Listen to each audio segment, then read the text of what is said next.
Hello everyone, it's Alyssa here and welcome back to my channel where we talk all things true crime related. So today's case took place a couple decades ago in 1998, but one of the convicted murderers in this case ended up dodging the death penalty that was scheduled last Tuesday, July 16th of 2024, just 20 minutes before he was going to get a lethal injection. Like, talk about saved by the bell. But unfortunately, his victim, Escolastica Harrison, did not have a chance at a longer life.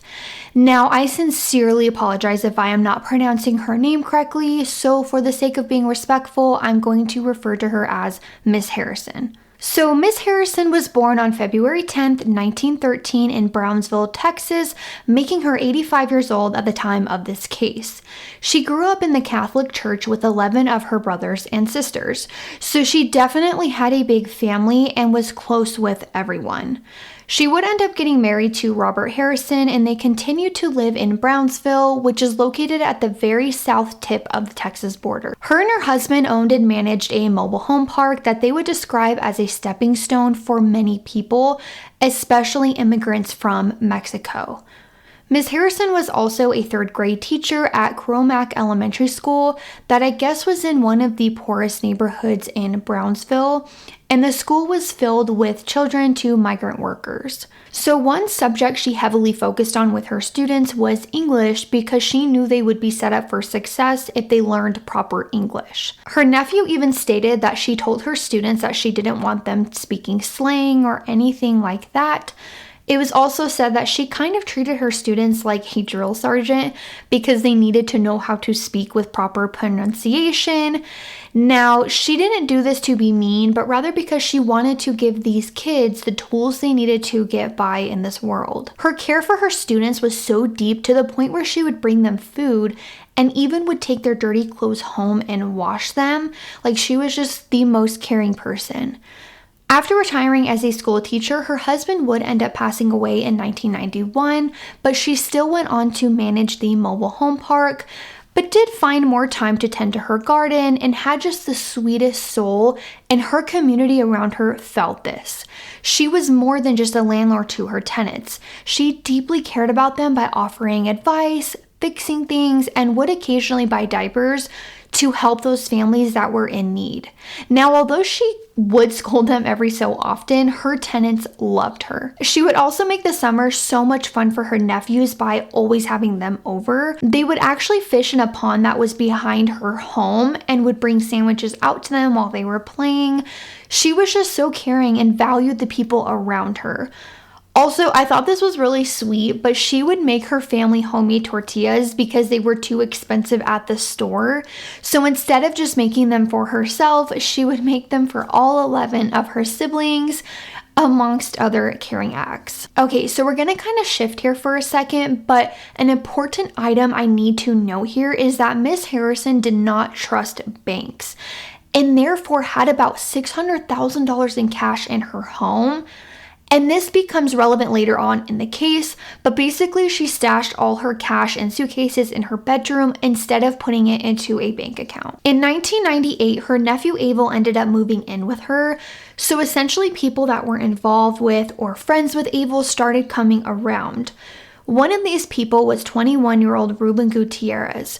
Now, Ruben was at Miss Harrison's home pretty often where he would just socialize and drink, and eventually he would befriend her. Now, Ruben allegedly befriended Miss Harrison with the intent to rob her of the cash she was hiding underneath a false door in her bedroom closet. You know, the $600,000 in cash I had mentioned a minute ago. Now, it was reported that Ruben found out about this large sum of cash in her home because he would run errands for her. So she basically trusted this guy that was friends with her nephew. And I mean, at this point, Miss Harrison didn't have any reason not to trust the people that her nephew was associated with. And I just feel like it can be easy to trust those involved with your loved ones. Like, you don't really have any ill intent unless they give you a reason not to trust them, right? So Ruben is from Fort Myers, Florida, but eventually moved to Brownsville, Texas when he was 8 years old with his parents and older brother. He did not have the best childhood as his father was let's just say, not a very nice man. His dad was an alcoholic and would allegedly abuse his mom, brother, and himself, which according to Ruben, this led him to getting in trouble with the law. When he turned 17, his girlfriend became pregnant, so they ended up getting married shortly after in 1994. They would end up having another child by the time he was 21 years old. So this leads us to today's case where Ruben and two other men, Renee and Pedro Garcia, came up with a plan to steal Miss Harrison's money she had stored in her Brownsville home. On September 5th, 1998, the three men arrived to the home to steal the sum of cash that was hidden by planning to distract her while the other takes the money. When Renee and Pedro entered the home, it's not clear exactly what happened, but we do know their initial plan did not go as planned. Now, according to Ruben, he stayed outside during this event. The two men then came out running out of the home and fled with at least $56,000 in cash. Unfortunately, when her nephew arrived home, he found his aunt in a brutal scene, which led him to calling 911. When police arrived, Miss Harrison was found face down in a pool of blood.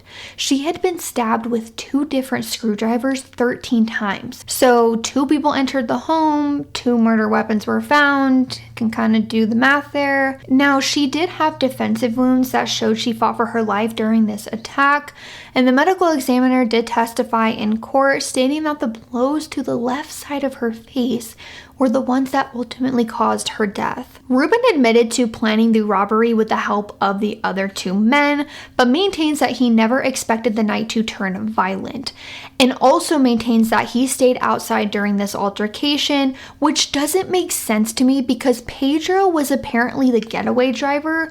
So why would Ruben be outside, especially if he knew exactly where the money was hidden? Now, one of the officers that arrived on scene believes that the 3 men had intent to steal her money and end her life so there would be no witnesses. When Ruben was questioned by police, he made 3 contradictory statements regarding his involvement. At first, he claimed he was not involved in the murder, claiming he had an alibi, but when the alibi failed, Ruben changed his story and stated he planned to, quote, rip off Miss Harrison, but waited at the park when Renee and Pedro went into her home to commit the robbery. Then, Ruben admitted to lying about him being at the park, but rather he was outside the home. So in this final statement, Ruben claimed that when Pedro failed to lure Miss Harrison out of her home, he then went inside and found Renee repeatedly stabbing her with a screwdriver. Ruben then took the money and Pedro drove the 3 away from the home. But as I mentioned earlier, the medical examiner's testimony was that Miss Harrison was stabbed from 2 different screwdrivers, hinting the fact that it could not have just been Renee that was involved in her death. Ruben was eventually found guilty of capital murder in 1999, so the following year after Miss Harrison's murder. Then a month later after that was sentenced to death. So basically the jury did not find his story credible, like they just didn't believe him. The 2 other men were charged in this case. Renee Garcia, who pled guilty to murder, is now serving a life sentence, and then Pedro Garcia, who still remains at large, so he has not been found yet. So Ruben's attorney defended his statement that he did not kill Miss Harrison by stating there was no physical or forensic evidence connecting him to the murder. He also argues that his death penalty is unjust due to basically everything, such as a lack of evidence, undisclosed evidence by prosecutors, jury misconduct, attorney failure, coerced confessions, and so on. Now, I'm not going to get super in detail about this, but Ruben was also hinting at the idea that there was someone else who knew the victim personally that had just as much access to Miss Harrison. And at this point, it seems as though Ruben is trying to reroute the blame to literally everyone else. 25 years later, on Tuesday, July 16th of 2024, the U.S. Supreme Court granted a stay of execution, which I had to look this up, but it basically means the courts granted a delay in carrying out his lethal injection just 20 minutes before it was scheduled. Now, I said this at the beginning of the video, but talk about Saved by the Bell. This delay was due to Ruben's fight to get a DNA test proving he was not responsible for the stabbing and death of 85-year-old Miss Harrison. Ruben's attorneys asked the Supreme Court to stop the execution because Texas courts have denied his right under state law to post-conviction DNA testing. So remember, the crime was committed in 1998. A decade earlier, in 1986, DNA was first introduced as evidence in the U.S. criminal court system. And about a decade later, so around the time of this case, DNA technology became reliable enough to be used as a powerful forensic tool, like identifying or eliminating suspect. So there were many items that were retrieved from the crime scene, such as nail scrapings from Miss Harrison, loose hair wrapped around one of her fingers, and various blood samples that were in the home. But none of this was tested. And now, many years later, due to innovative technology, Ruben wants his DNA tested against these findings to help prove his innocence. Now, you might be wondering what prosecutors have to say about all this, and they believe this is simply a delay tactic.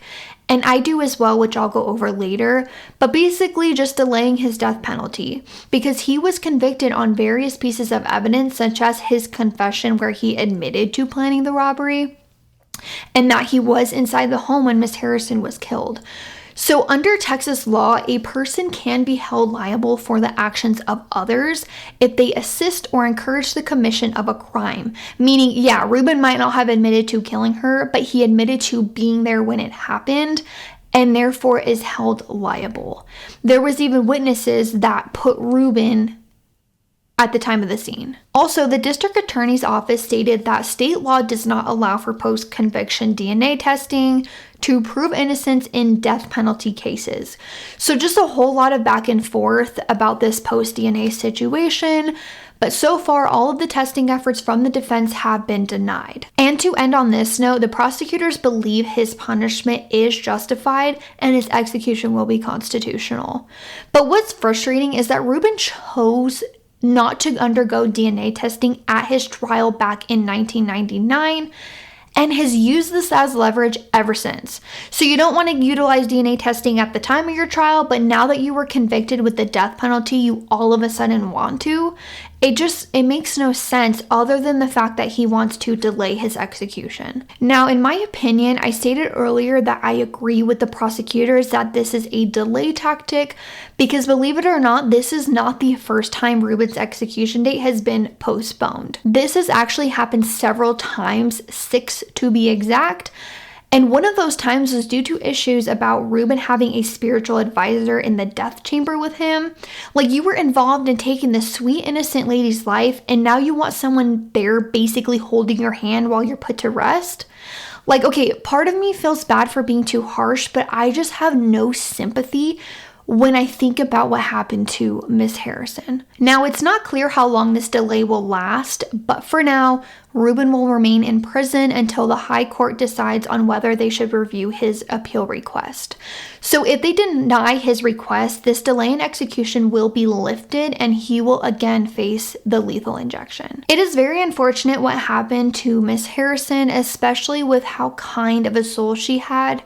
I mean, she would give anyone the shirt off her back. And this just breaks my heart, but her sister ended up doing an interview with Local 5 News, and she just felt that her sister's case had become a mockery, that no one was being sincere or giving their condolences, and this just makes me angry and sad at the same time. Ruben's execution means justice for Miss Harrison's family, even though it would be 25 years after her death. One of her nephews does plan to be at the execution to witness the moment his aunt's killer is put to death.